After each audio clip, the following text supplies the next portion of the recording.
The Defense Department reported today that sexual assaults in the military were up 50% last year, an increase attributed to Pentagon efforts to encourage victims to report the crimes, not an increase in the actual number of assaults. Here's a little of what Major General Jeffrey Snow told reporters at the Pentagon. For those of you that have been a victim of this crime, I want you to know that we are working very hard to establish a climate where these assaults do not happen. If you have been a victim, please, please reach out to your local SARC victim advocate, a healthcare professional, or the Department of Defense Safe Helpline. We want you to get the support you need.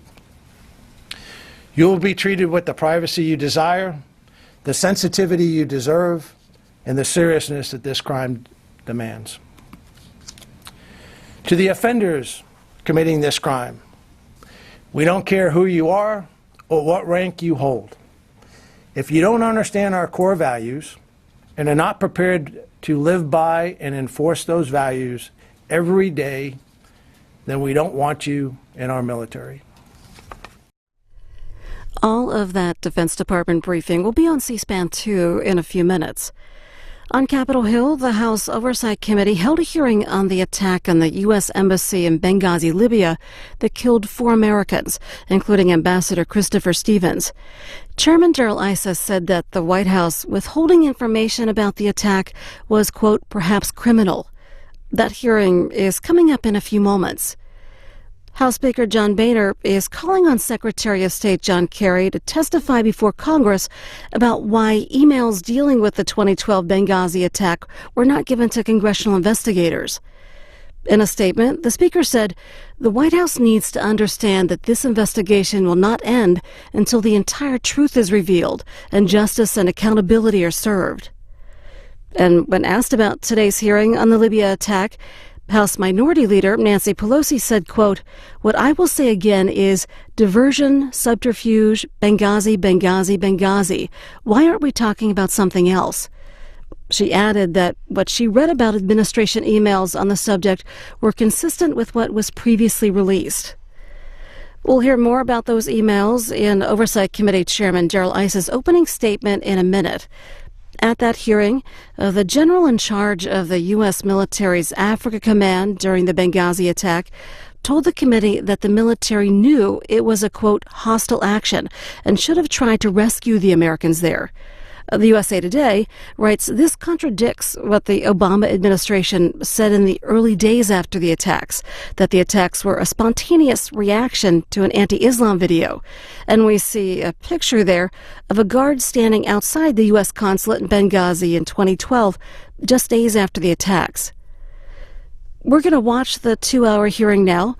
Chairman Issa is getting ready to gavel in the hearing and give his opening statement.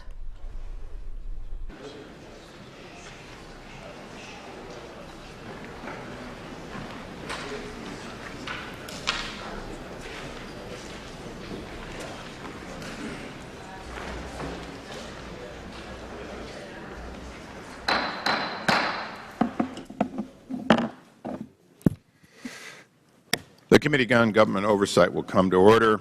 Today's hearing on Benghazi, instability and a new government, successes and failures of U.S. intervention in Libya. The Oversight Committee's mission statement is that we exist to secure 2 fundamental principles. First, Americans have a right to know that the money Washington takes from them is well spent. And second, Americans deserve an efficient, effective government that works for them. Our duty on the Oversight and Government Reform Committee is to protect these rights. Our solemn responsibility is to hold government accountable to taxpayers. It's our job to work tirelessly in partnership with citizen watchdogs to deliver the facts to the American people and bring genuine reform to the Federal bureaucracy. This is our mission. Today, the Oversight Committee convenes a 4th hearing related to the security situation in Libya before, during, and after the September 11th terrorist attack in Benghazi, which claimed the lives of 4 Americans.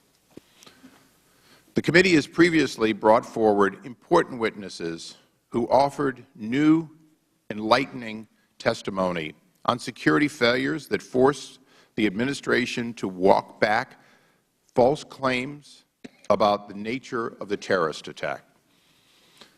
The testimony of previous witnesses also identified key questions in the interagency process that only this committee has the jurisdiction and the charge to investigate. While much of the committee's effort in the investigation has focused on the Department of State, we have recently conducted several joint interviews of relevant military personnel with the House Armed Services Committee. Well, we had requested that these interviews be conducted as unclassified. The Pentagon leadership insisted that they occur at the inexplicable and unreasonable level of top secret. Some of my colleagues on the other side of the aisle have called for an end to this investigation. These calls are clearly premature and only raise public concerns about the political agenda to stop an important investigation before it is completed gathering facts about this interagency Obama administration debacle. In particular, the committee seeks insight into communications and directions that flowed between the State Department, the Department of Defense, and, yes, the White House. It is essential that we fully understand areas of responsibility before, during, and after the attacks. It's my hope that today's hearing will help us add to our investigation's expanding body of knowledge, and I'm pleased that we will be proceeding on an entirely unclassified basis. We do so because the American people, more than anyone else in this body, have the absolute right to know why 4 men are dead in an attack that could have been prevented. Today we have a distinguished panel of witnesses before us today that will bring expertise to us about the current situation in Libya. One of our witnesses, retired United States Air Force Brigadier General Robert Lovell, brings with him firsthand knowledge of U.S. military efforts in Libya as he served at U.S. African Command. U.S. African Command is sometimes called AFRICOM. In the military command lingo, this is the organization that had responsibility not just for Libya, but for the entire continent of Africa. This unit's mission included both the Libyan Revolution and the September 11, 2012 terrorist attack on a diplomatic compound in Benghazi. At the U.S. African Command, General Lovell served as the Deputy Director for Intelligence and Knowledge Development and as Deputy Commanding General of Joint Task Force Odyssey Guard. In this assignment, he was tasked with helping the State Department reopen the U.S. Embassy in Tripoli after the fall of Gaddafi. We appreciate all of our witnesses taking time to testify and enlighten the public about the situation in Libya and the effects of U.S. decisions. In addition to pursuing the relevant information about the military's involvement in Libya, we continue to receive documents from the State Department. Since late March alone, we have received over 3,200 new documents, many of which have never been seen before by anyone outside of the administration, and all of which, and I repeat, all of which should have been turned over more than a year and a half ago when the committee launched its investigation. Some of these documents, which were brought to light only days ago through a FOIA request by an organization known as Judicial Watch, show a direct White House role outside, I'm going to repeat this, the documents from Judicial Watch's FOIA, which were pursuant to our request more than a year and a half ago, show a direct White House role outside of talking points prepared by the intelligence community. The White House produced the talking points that Ambassador Rice used, not the intelligence community. In pushing the false narrative that a YouTube video was responsible for the deaths of 4 brave Americans. It is disturbing and perhaps criminal that documents like these were hidden by the Obama administration from Congress and the public alike, particularly after Secretary Kerry pledged cooperation and the President himself told the American people in November of 2012 that, quote, every bit of information we have on Benghazi has been provided. This committee's job is to get to the facts and to the truth. I, for one, will continue to chip away at this until we get the whole truth. The American people, the Americans who lost their lives in Benghazi, those who were wounded, and the American people deserve nothing less. So today's hearing is critical for what our witnesses will give us, and I welcome you and I thank you for being here. But it comes in a week in which the American people have learned that you cannot believe what the White House says, you cannot believe what the spokespeople say, and you cannot believe what the President says, and the facts are coming out that in fact this administration has knowingly withheld documents pursuant to congressional subpoenas in violation of any reasonable transparency or historic precedent, at least since Richard Milhouse Nixon. I now recognize the ranking member for his opening statement. I thank the Chairman for yielding, and thank you for this hearing. In 2011, the people of Libya rose up against their dictator, Muammar Gaddafi, to end his oppressive rule, which lasted more than 4 decades. At the time, Republicans and Democrats alike strongly supported helping armed rebels in their efforts to overthrow Gaddafi. For example, in April 2011, Senator John McCain traveled to Libya and met with the rebels, after which he proclaimed, and I quote, "They are my heroes." During a national television appearance on July 3, 2011, Senator McCain warned that allowing Gaddafi to remain in power would be far more dangerous to the United States than the alternative.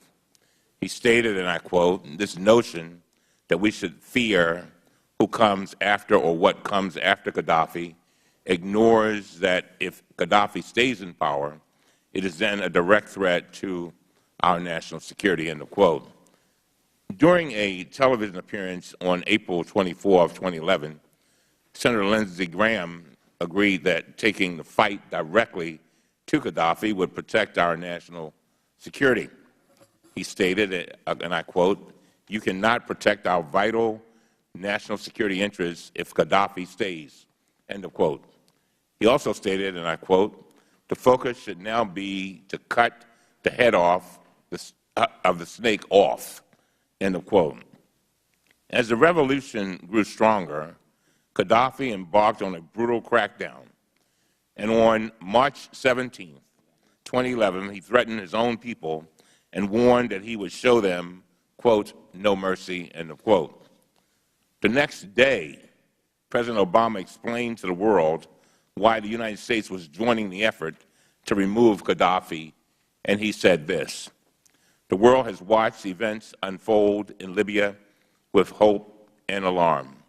Last month, protesters took to the streets across the country to demand their universal rights and a government that is accountable to them and responsive to their aspirations. But they were met with an iron fist. Instead of respecting the rights of his own people, Gaddafi chose the path of brutal suppression. Innocent civilians were beaten, imprisoned, and in some cases killed." Senator McCain applauded the President's decision, by the way. During a press conference in Libya, he stated, and I quote, "Had President Obama and our allies not acted, history would have remembered Benghazi in the same breath as former Yugoslavia, a scene of mass atrocities and a source of international shame." End of quote. In an op-ed in April 2011, Senator McCain wrote this: "The President was right to intervene. He now deserves our support as we and our coalition partners do all that is necessary to help the Libyan people secure a future freedom." End of quote. In October 2011, Gaddafi finally met his ugly demise. During his oppressive rule, he was an extremely dangerous tyrant. During the 1980s, he supported international terrorism, including the bombing of Pan Am Flight 103 over Lockerbie, Scotland, which claimed the lives of 270 innocent civilians. He also reportedly pursued chemical, nuclear, and biological weapons. In fact, after Gaddafi was killed, the new Libyan government reportedly uncovered 2 tons of chemical weapons that Gaddafi had kept hidden from the world, yet armed and ready to use. As we all know, a dedicated and patriotic special envoy named Christopher Stevens arrived in Benghazi to work with the Libyan people on their transition to democracy. He had forged deep connections and affiliations with the Libyan people during his career, and he understood the challenges caused by 40 years of oppression. Ambassador Stevens believed in the promise of a new future for this country. Today, Libya is at a crossroads. Open a newspaper and you will read about persistent violence in a country awash in weapons and a central government that has not yet consolidated its control over the country. On the other hand, the Libyan people continue to look to the West with respect and with hope. They aspire to work with the United States to build a stable, pro-democratic country. If we want the people of Libya to succeed, we must find a way to re-engage the world and ourselves on behalf of a nation that desires our help. This was the bipartisan goal shared by Republicans like Lindsey Graham and John McCain, who called on the United States, and I quote, "to build a partnership with a democratic and pro-American Libya that contributes to the expansion of security, prosperity, and freedom across a pivotal region at a time of revolutionary change." End of quote. I hope today is a step towards this goal. I look forward to hearing from our witnesses about how we can assist the people of Libya. And with that, Mr. Chairman, I yield. I thank the gentleman. All members may have 7 days in which to submit opening statements for the record and any quotes of Senator Lindsey Graham or John McCain they wish. For what purpose does the gentleman seek recognition? Mr. Chairman, I have 4 documents I'd like to ask unanimous consent to enter into the record. One is from the Harvard Kennedy School, Belfer Center for Science and International Affairs, entitled "Lessons from Libya, How Not to Intervene," dated September 2013. Another is an Associated Press article of March 22, 2014, entitled "Libya's Guns, Free-for-All Fuels Region's Turmoil." Another one is the Global Research, April 5, 2014. Headline is "NATO's Humanitarian Intervention in Libya, Transforming a Country into a Failed State." The final one is a document that's listed as unclassified. It's a State Department document previously referenced by Congressman Trey Gowdy. The subject line is "Libya Update from Beth Jones." The date is September 12th at 12:46 p.m. There's a paragraph in here that I think is pertinent to our discussions today.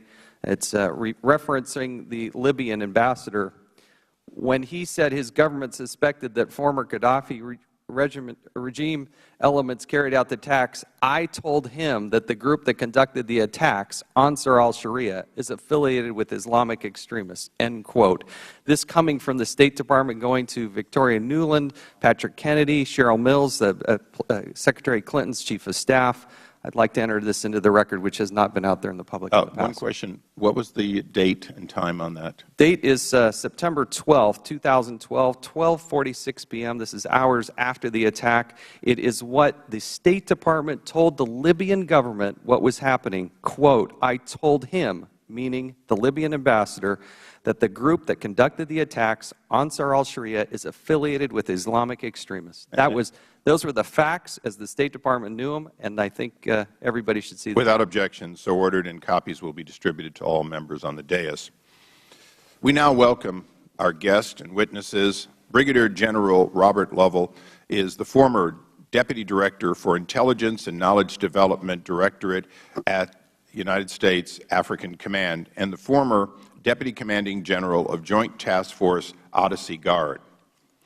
Ms. Corey Shockey, Ph.D., is a research fellow at the Hoover Institution. Mr. David Gostin Ross, Ph.D., is a senior fellow at the Foundation for Defense of Democracies. Mr. Frederick Wary is a Ph.D., is a senior associate for Middle East program at the Carnegie Endowment for International Peace. General, your title's impressive, but they're all doctorates. Pursuant to the rules, if all witnesses would please rise to take the oath and raise your right hands. Do you solemnly swear or affirm that the testimony you are about to give will be the truth, the whole truth, and nothing but the truth? Thank you. Please be seated. Let the record reflect that all witnesses answered in the affirmative.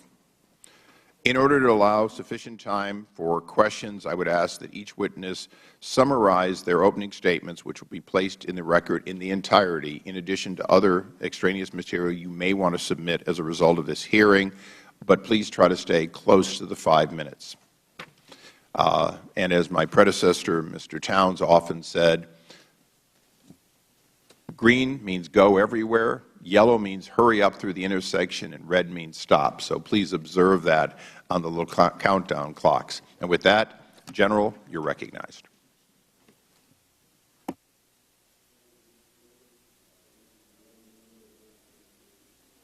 General, yes. Thank you. Thank you, Mr. Chairman. And for all the witnesses, pull your mics close to you when you speak, because they're fairly insensitive in that sense. Thank you, General. Thank you, Mr. Chairman, Ranking Minority Member, and members of the committee. I retired this past year after 33+ years of service. My service began in 1979 upon enlistment in the United States Air Force. It's also been my honor and privilege to serve as an officer since earning my commission in 1985. Throughout these years, I've served with many brave and distinguished men and women, both uniformed and civilian.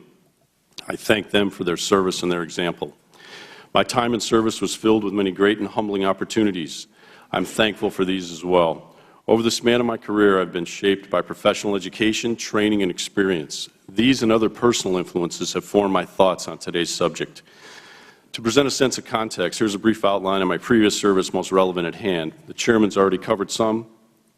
What I'd like to add is, as an AFRICOM plank holder, I twice served in Africa Command, first as a colonel, as the NRO representative to the command, and next as a general officer as the Deputy Director of Intelligence and Knowledge Development Division. Additionally, I served as a JOC Watch Officer for Joint Operations Center during Odyssey Dawn and Operation Unified Protector. And in addition to that, I also served as the Senior Military Liaison to National Science Foundation. That's relevant since the Science Foundation was also an interagency partner. That greatly influenced my views on how interagency partnership works. My theme of 3 topics are submitted in my written statement. First topic, U.S.-Africa Command and the interagency nature of that command. Second, military operations with regard to Libya. It discusses strategy, supporting policy, and policy in a highly dynamic and limiting, can be highly dynamic and limit strategy when it's challenged to achieve a desired result. Benghazi in 2012. This is the most serious of the themes. There are many sayings in the military. One saying that rings most true is, you fight the way you train. And in Benghazi we did. Many with firsthand knowledge have recounted the heroism displayed by the brave Americans in Benghazi that night. They fought the way they trained. That's in the record. Outside of Libya, there were discussions that churned on about what we should do. These elements also fought the way they were trained. Specifically, the predisposition to interagency influence had the military structure in the spirit of expeditionary government support, waiting for a request for assistance from the State Department. There are accounts of time, space, and capability, discussions of the question, could we have gotten there in time to make a difference? Well, the discussion is not could or could not of time, space, and capability. The point is we should have tried. As another saying goes, always move to the sound of the guns. We didn't know how long this would last when we became aware of the distress, nor did we completely understand what we had in front of us, be it a kidnapping, rescue, recovery, protracted hostile engagement, or any or all of the above. But what we did know quite early on was that this was a hostile action. This was no demonstration gone terribly awry. To the point of what happened, the facts led to the conclusion of a terrorist attack. The AFRICOM J2 was focused on attribution. The attacks became attributable very soon after the event. Thank you for the invitation to appear before this committee. I'm here because I take this matter very seriously. I'm prepared to take your questions. Thank you, General. Ms. Shaki. So I think the starting point for a conversation about Libya is that this is a failing state, right? Security is eroding, governance is ebbing, and as a result of those two things, Libya is unable to capitalize on its one big advantage, which is the oil revenue on which its economy is predominantly based. And unless we are uninterested in this outcome, both for Libyans themselves and from the threats that are emanating to us from them, American policies should actually work to strengthen security in Libya and to strengthen governance in Libya so that the economy can help buffer the transition period of a fragile democratizing government.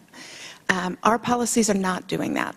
Our policies are principally interested in limiting our involvement, and as a result of that, the problems inherent in all transitioning societies and societies that have lived 40 years under repressive governments and had dysfunctional economies, they need structured assistance and help. The United States knows how to do that in terms of security sector reform, in terms of governance, and yet we helped overthrow a government without helping establish security or governance. We have largely ignored the growing restiveness of militia in Libya and the migration of jihadists to Libya, where, you know, the jihadists are now in possession of a Libyan government military base less than 20 miles from the capital. And in overtaking that base, they also got some pretty valuable American military equipment, which we are going to be seeing in Syria, in Libya, and even in our own country unless we really help manage the problem of jihadism in Libya and elsewhere. Building government capacity is the key to doing that. That is, we cannot expect that the Libyan government is going to be able to disarm militia or to control the spread of jihadism in their territory. And that will be the result of political negotiation. It cannot lead political negotiation because militia will not disarm until they have a high level of confidence that the reasons, the political vacuum that exists in Libya is actually going to be managed by political means. The Libyans are having a very messy, very slow, one step forward, one step back conversation about governance in their country. But this is what democratization looks like, and they deserve an awful lot more help from us and from non-governmental institutions that the United States supports, the National Democratic Institute, the International Republican Institute.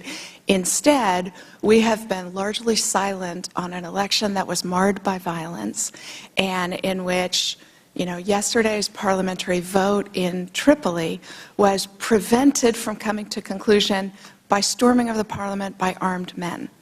As Mr. Cummings said, we need to do all that is necessary to help the Libyan government transition, and we are not. The last thing I would say is that if American policies won't help this fragile government transition to establish security and governance, that we ought actually to encourage other states to do so. States in the region that can situate it politically amongst its neighbors, or states from outside the country. And predominantly, this administration's policies have criticized both the motives and the actions of others instead of encouraging them into avoid our own policies are leaving. Thank you. Dr. Gartenstein-Ross. Chairman Issa, Ranking Member Cummings, distinguished members, it's an honor to appear before you to discuss the successes and failures of the NATO intervention in Libya. 2 days ago, it seemed that we were seeing rare good news out of Libya. Oil exports were about to resume from the Zaytuna port after rebels holding it had come to an agreement with the government. On another optimistic note, the interim parliament had convened to select a new prime minister. The previous prime minister had resigned after only 6 days after his family was attacked. The prime minister before him was actually kidnapped by rebels. But the prime minister vote didn't go well. Gunmen stormed the parliamentary building and forced lawmakers to abandon their plans. This is Libya today. Each step forward seems to produce another step or two back, usually driven by security problems. The central government can't execute basic sovereign functions in its own capital building. Last year, gunmen shut down the ministries of Justice and Foreign Affairs for 2 weeks due to a political dispute, the equivalent of gunmen here shutting down the departments of Justice and State. Outside countries are questioning whether it's safe to even keep diplomats in Libya. Jordan's ambassador was kidnapped last month. 2 Tunisian diplomats are being held by jihadists, and there have been many other attacks on embassies and diplomatic staff. I need not remind anyone here of what happened to our own Ambassador Stevens. I've submitted 15 pages of written testimony explaining at some length why I conclude that the costs of NATO's intervention in Libya outweigh the benefits. It's worth acknowledging that the war was superbly executed. NATO responded with extraordinary speed to the situation and saved the lives that Gaddafi would have taken had he overrun Benghazi, the rebel stronghold that he was threatening when the intervention began. This was accomplished with no Allied casualties at only a $1.1 billion cost. But the question remains, was going to war in Libya the right choice? I would suggest that the strategy of intervention should be called into question. Several advocates of military action argued that the Arab Spring had stalled at the time, and that intervening could help breathe new life and new momentum into the revolutionary events. The desire to see dictators fall is, of course, noble, but noble intentions do not automatically make for wise actions. NATO's intervention came when there was already wrenching changes and an unpredictable regional situation. The Tunisian and Egyptian leaders had fallen, and there were other revolutionary rumblings. Intervening represented not just a decision to stop Gaddafi's advance, but also to speed up the pace of change. The problems associated with speeding up events can be seen in the intervention's second-order consequences. The most well-known occurred in North Mali, where a collection of al-Qaeda-linked jihadists, including al-Qaeda's North African affiliate and Tuareg separatist groups, gained control over broad swaths of territory, prompting a French-led intervention in January 2013. Mali's Tuareg rebellion has a long history, but Gaddafi's overthrow transformed the dynamics. Libya's dictator had been a longtime supporter of Tuareg separatism, and with him gone, the Tuaregs had lost a major patron. Jihadist groups exploited the Tuaregs' loss of Gaddafi. There were other ways that NATO's intervention contributed to the jihadist takeover in Mali. Thousands of Tuareg rebels fought for Gaddafi as mercenaries, and after the dictator's defeat, they raided his weapons caches. Their heavily armed return to Mali reinvigorated a long-standing rebellion. The French military intervention pushed the jihadists from areas that they controlled, but there are signs that now, a year later, the jihadists may be back, and indeed, southern Libya has played a role in their comeback. Fighters from Ansar al-Din and al-Qaeda in the Islamic Maghreb fled from advancing French and Allied forces into southwest Libya and blended with local militants. Jihadists in North Africa have also been able to gain from the situation in Libya. A variety of jihadist groups operate training camps there.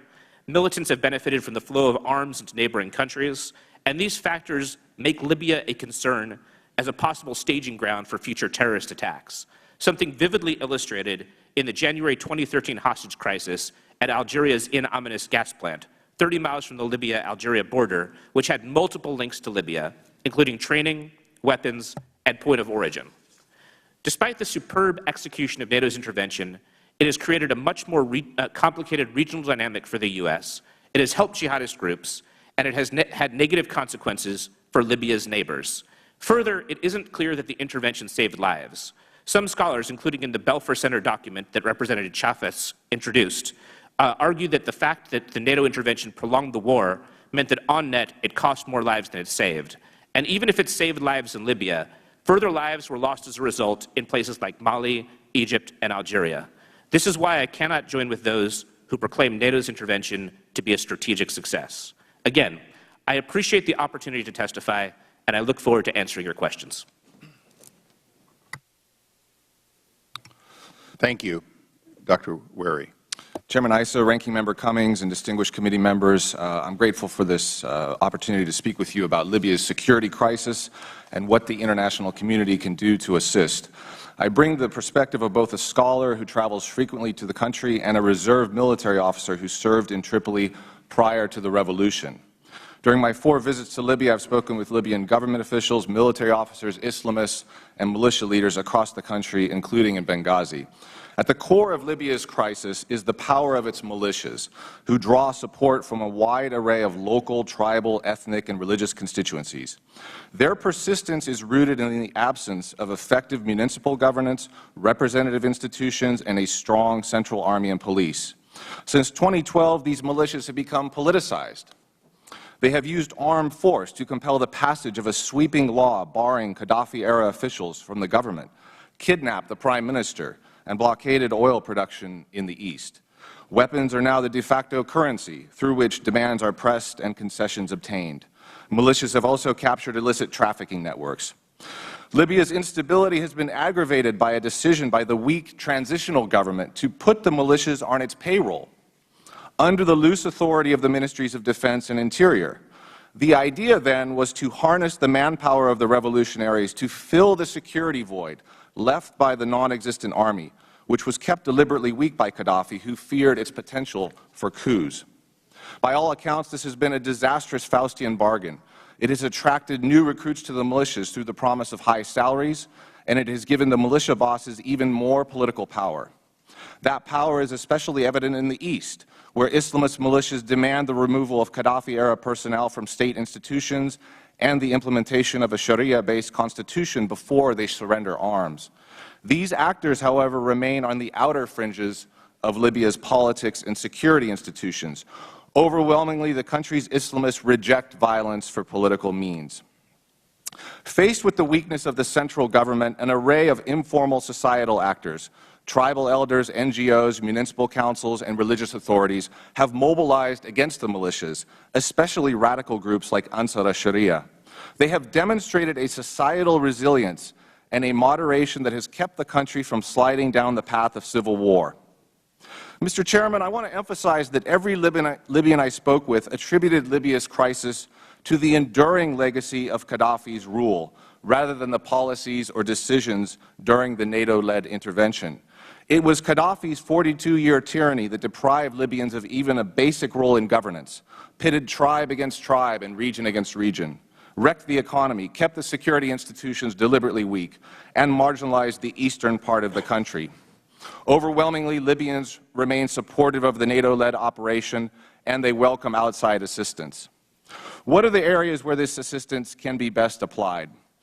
Obviously, the most important task is reforming the security sector and training and equipping a new generation of army and police. The U.S. and its allies are currently engaged in just such a project under the auspices of what is known as the General Purpose Force. But in doing so, they must ensure that the ranks of this new force are inclusive of Libya's diverse tribes and region, and that effective civilian oversight is in place, so that political factions do not capture the new security entities as their personal militias. It is important to recognize that lasting security cannot be achieved without addressing the economic and political motives that drive support for the militias. The government has tried with various schemes to disarm, demobilize, and integrate the young men of the militias. None of these efforts has succeeded because the country is paralyzed between opposing political factions. Each side sees any movement on the security sector as a win for its rivals. In essence, Libya suffers from a balance of weakness amongst its factions and militias. No single entity can compel the others through coercion, but every entity is strong enough to veto the others. With this in mind, the ultimate solution for Libya's woes lies in the political realm, in the drafting of a constitution, the reform of its elected legislature, and a broad-based reconciliation under the auspices of the national dialogue. These are areas where outsiders can lend advice and measured assistance, but where the ultimate burden must be borne by Libyans themselves. Thank you for the opportunity to speak with you here today. Thank you. I'll now recognize myself for 5 minutes of questioning. General Lovell, you were not on this or the Armed Services Committee's primary list of people that were interviewed in this process, and yet you came forward here today, came forward to the committee. Could you explain to us why you believe it was necessary to come forward to offer us your testimony? Yes, Mr. Chairman. I came forward because as a retired officer, most importantly, having served a number of years, I felt it was my duty to come forward. The young men and women that serve in uniform, those that serve along with us in civilian clothes,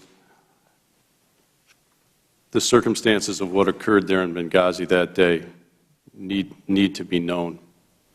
And with all of the discussion that ensues over a full forthcoming to the American people, it's important. It's a duty to be here. Thank you. Our committee has interviewed a number of people, including those downrange, people both in Libya and in Benghazi. But as I said earlier, we for the most part, have not interviewed people at AFRICOM, the exception, of course, being General Ham, although Carter Ham was at the Pentagon on September 11th. Do you believe it is appropriate for us to interview other officers and enlisted personnel that served with you in Stuttgart that day as part of our discovery of what they believe could have been done, not just in what we military people call the two shop, but also in the three shop and so on?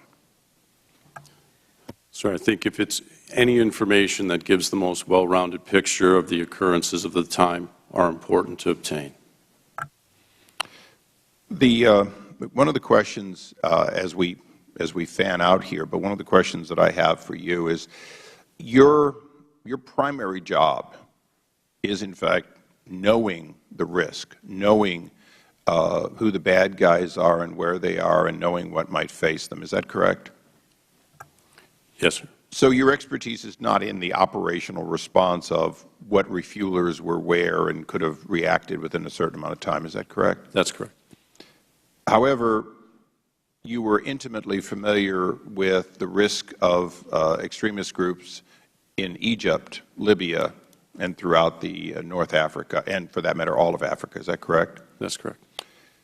Now, African Command basically doesn't have any jets. It doesn't have any conventional divisions. Is that correct? That's correct. So you leverage all the other commands when you need physical boots on the ground. Is that right? Boots on the ground, planes in the air, ships in the sea, et cetera. Right. However, the role of African Command, and I'm not trying to put words in your mouth, so please correct me if I'm even a little off, I will. Is in fact to look at a continent in which we have almost no troops and almost no basing. We have a small joint base in Djibouti, I believe, but for the most part we have no military assets, major military assets in Africa.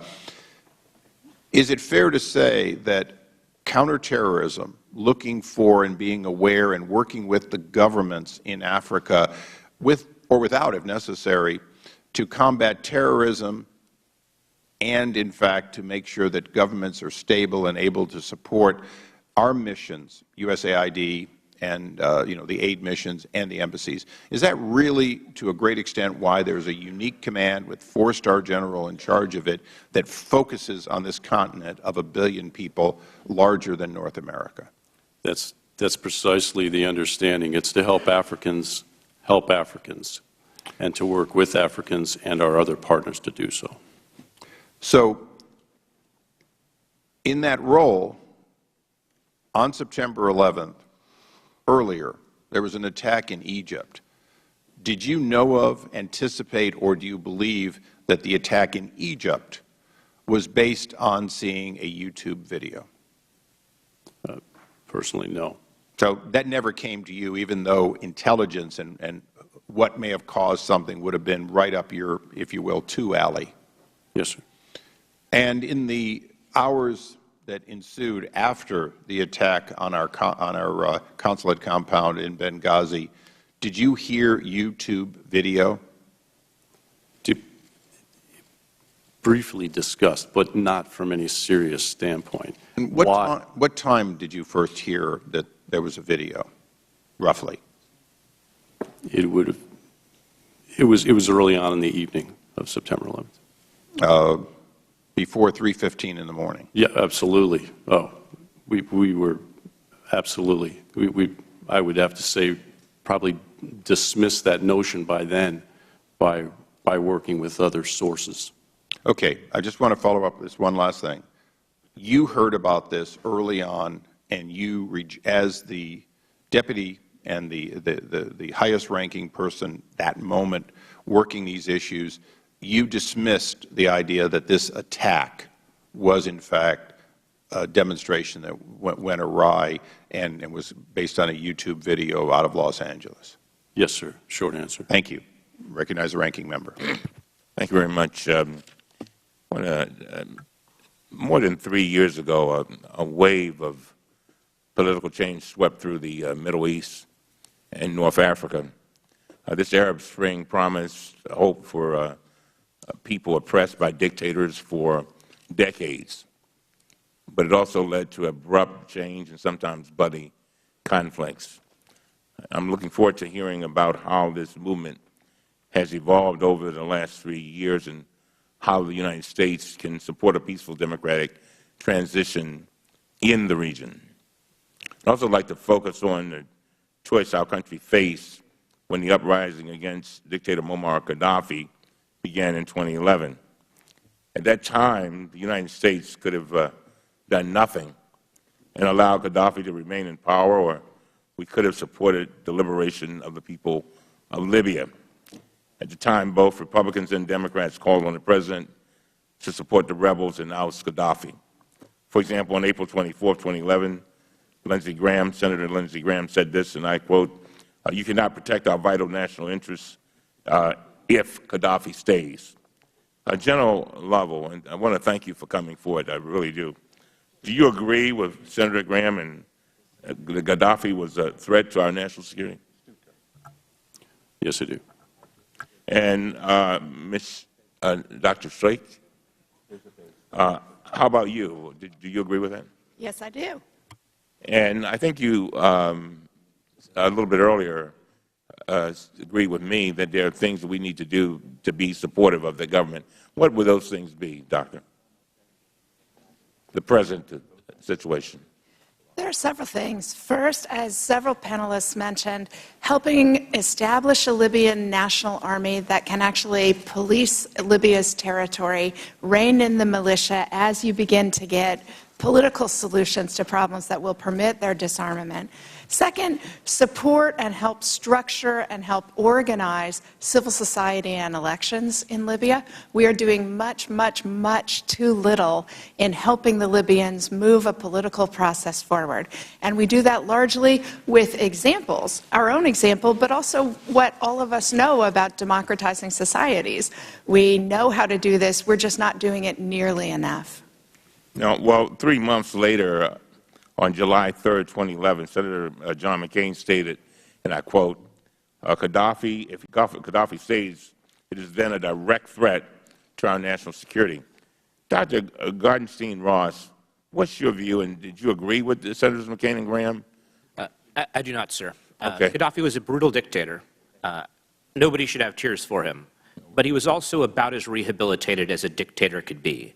I think that the statement that he threatened our national security would have been very true in the 1980s, true in the 1990s, but by 2011, he was at most a third or fourth tier security concern, in my view. So therefore, you disagreed with the senators? Yes, I do, sir. All right. Dr. Rary, do you agree with the senators? Well, I believe that Gaddafi was keeping a lid on a lot of things that were brewing. I mean, he was probably not a direct security threat the way he was in the 80s, but it depends on how we define security. I mean, many of the ills that spilled over from Libya and the current problems of Libya were because of his rule, because of the way he kept things, clamped down, didn't permit civil society, marginalized the East. I mean, the seeds of extremism were sown during his regime. So in that sense, it was a security threat, I think. And we know that Libyans were fighting in Iraq and Afghanistan, so he was exporting a lot of those problems beyond his borders. And what do you think we should be doing? What steps should the United States be taking to improve the situation in Libya? Well, I think under the circumstances, the U.S. is doing quite a lot with other partners in Europe and elsewhere. The U.S. is committed to train over 19,000 new Libyan soldiers as part of the General Purpose Force, along with Turkey, Britain, Italy, and Morocco. This proposal is underway. We're engaged in civil society. Much of this is the problem is the lack of a partner on the other side. There's such disarray in the Libyan government that we can't really interface with them. So, for instance, the Libyan government has not agreed to provide payment for the General Purpose Force, which is why we're unable to move forward with this training of the new army. But during my 4 travels to Libya since the revolution, I found the international community has been engaged, and the U.S. is there in terms of reforming the defense sector, helping with ministerial oversight, reaching out to Libya's vibrant civil society. A lot of this, the problem is access. I mean, the security situation doesn't permit our diplomats to go out and reach Libyans. And Brigadier General Lovell, what would you have us do there now to make the situation better in Libya? Well, sir, no longer serving and having access to a lot of the pertinent information and data, I wouldn't be able to give you a strong military answer to that. My personal answer to that would be one where it's a set of circumstances where we would have to work together to develop. That development would have to be very engaged on the ground with the people to make that happen. Thank you very much. Thank you. And I'd ask unanimous consent just to put something on the record at this time. Our records show that for agreed to be made public that we have interviewed, as I said, the Supreme Commander, or the Combatant Commander, General Ham. We've also interviewed the Vice Commander, the Admiral Leidick, Admiral Landro, and Losey, Admiral Losey, or Rear Admiral Losey, who's the SOC commander. Would you agree to provide the committee additional suggestions of the people that, from your recollection, are outside of this hearing so that it not be public, the people you believe would be most helpful to gain knowledge directly of the facts on the ground on that day? Yes, sir. Of course. Of the list of people that we have already interviewed, I'm sure you're familiar with those titles. Would they be people that would be able to render an opinion like you were able to? And I'm not saying you would come up with the same conclusion, but would have the same type of information to render an opinion. These are people who are our public servants, who are military people. So I'm just curious. Sir, I know each of those gentlemen and served with them. And what do you think of them? They're fine officers. Mm-hmm. And so would they be in a position to render an opinion as you have? Yes, sir. Very well.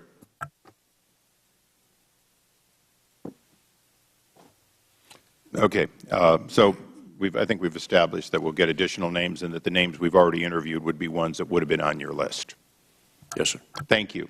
And I thank the gentleman from Florida who is recognized for 5 minutes. Thank you, Mr. Chairman. General Lovell, a couple of questions. First of all, I think you have testified that we knew the night of September 11th that this was not just say there was results of some of the video that had been shown, that we knew this wasn't just a demonstration. We knew this was a concerted attack. Yes, I did. Okay. That being said, it would be in your position, you would know who sort of knew what. The State Department would also have known pretty instantaneously that there was a pretty serious incident going on in Benghazi. I've seen videos of it. Some of that's transmitted into the State Department and other locations. So we had a pretty good idea of what was going on there. You did. Would you say the State Department should have or could have? They could or should, yes, sir. Okay. The attack started at 9:40, which was 3:40 in the afternoons here, approximately 6-hour difference, I think. That about correct? Yes. So it wasn't an unusual time here in the United States. The appropriate people and the highest level people should have been alerted that something serious is going on at one of our posts. Is that correct? It was during the duty day here in the United States, yes, sir. Yeah. I don't know if we could have saved the ambassador and aide that was with him. They may have been killed in the smoke and or the first part of that. Would you say that was a pretty good assumption that they were not? It was not possible to save them because they were probably killed within an hour or two. The U.S. really doesn't have the capability of responding there now. Not that we shouldn't have had on the ground the capability to respond to some kind of attack. Would that be a correct assumption? You would typically greatest desire for whatever situation you were going to be in to have adequate security. And I know we have over 100 posts, and there were about 14 listed on, sort of the endangered or high-risk list, and Benghazi was one of them. Isn't that correct? You would have to look to the State Department for the list. I don't have we were knowledge. told that in the past, and so someone failed. They failed to have the proper protections with a post at risk. You don't have, every post doesn't have the same risk. Every point we don't have the same risk, but that was one of the major ones. The time frame didn't allow us maybe to save the ambassador because they came in and attacked. It was an attack. It wasn't a little demonstration in the street. I believe we had enough time to save the two former Navy SEALs that were trying to protect the post. That they were killed at approximately 5:15 a.m. It started at 9:40. That's a good 6 hours. I've been to Italy, I've been to Spain, I've been to Turkey, I've been to Stuttgart. I was informed as a member of Congress, if we had an incident, this is before Benghazi, that we could respond. We had the capability of responding in a short order to save American personnel, particularly an ambassador or key assets or American citizens. From points, and North Africa isn't exactly the toughest spot. There are places deeper in Africa that are tougher to get to. But I believe we could have saved those two if someone had taken action. Do you think we have the ability to do that? Presently or at the time? At the time. At the time, it didn't happen that way, and others have discussed the Did the United States of America have the ability to protect its, again, people at that post within 6 hours? The The State Department would be responsible for the time on the ground, military